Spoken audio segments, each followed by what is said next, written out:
Yesus satu-satunya juru selamat. Yesus satu-satunya pengantara yang bikin orang Kristen sama Tuhan boleh bersambung, boleh bersekutu, boleh bersatu. Itu sebab engkau doa, jangan lupa pakai istilah dalam nama Yesus.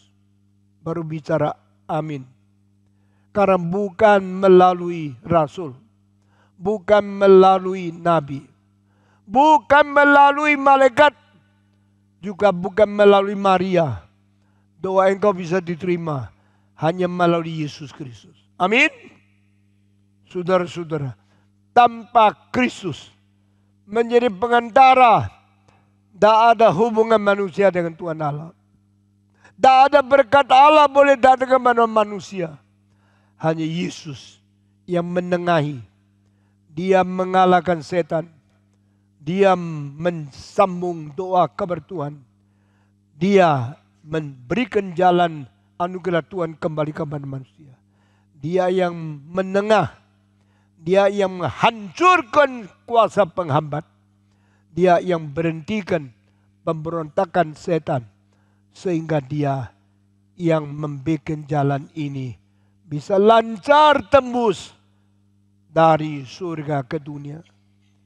Doa manusia dari dunia ke surga melewati Yesus Kristus.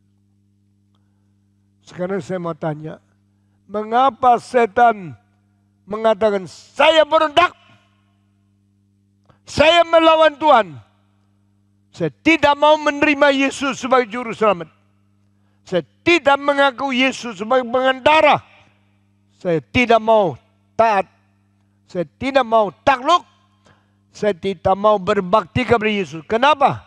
Tahu tidak? Karena setan iri hati Yesus. Ini sekarang kalimat yang paling penting sudah muncul. Setan adalah malaikat yang iri kedudukan Yesus.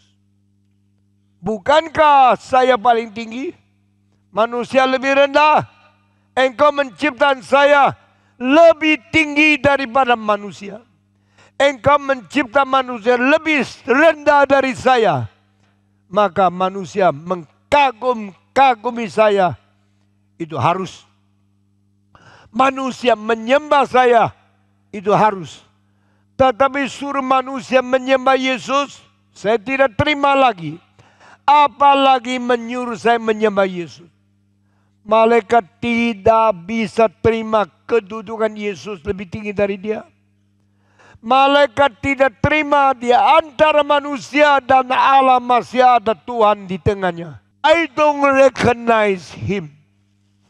I don't worship Him. I don't believe in Him. There's only one God, you and me.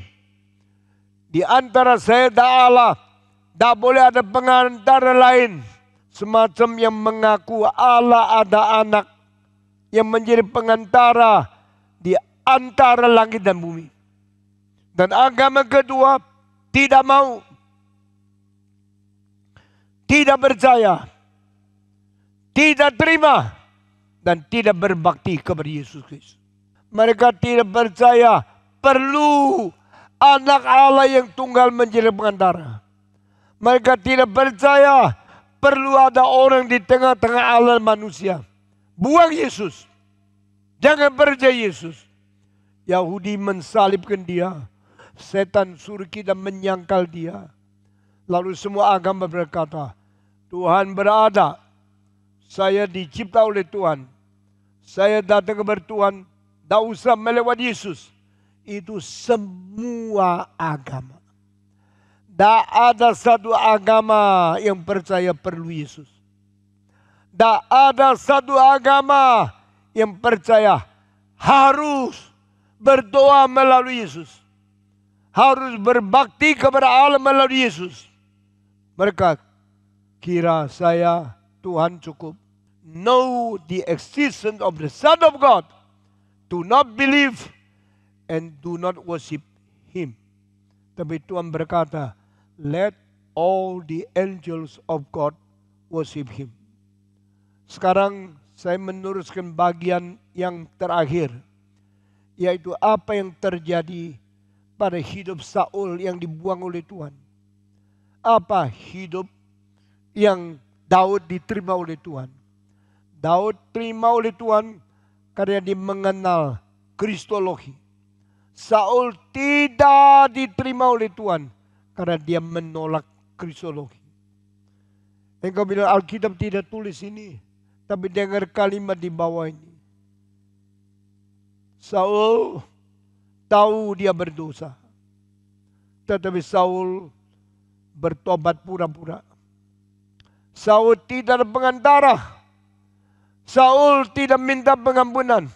Saul cuma mengerti salah karena hati nuraninya bekerja.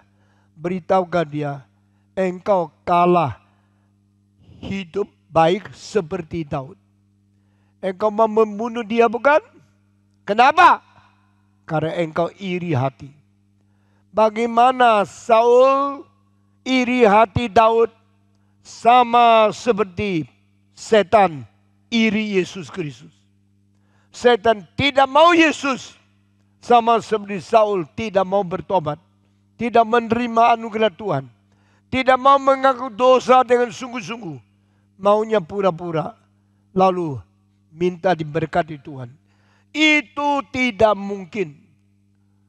Saudara-saudara. Hari ini khotbah ini penting sekali. Tetapi saya harus mengutarakan khotbah ini dengan tuntas. Sehingga engkau baru bisa mau masuk ke dalam fatsal dan khotbah-khotbah selanjutnya. Tuhan melihat Saul pura-pura. Tuhan melihat Saul tidak bertobat. Waktu Saul tahu dia salah, dia berkata, Daud, saya salah. Daud, kamu lebih baik dari saya. Karena aku mau bunuh kamu, kamu tidak mau bunuh aku. Kamu hanya potong pakaianku.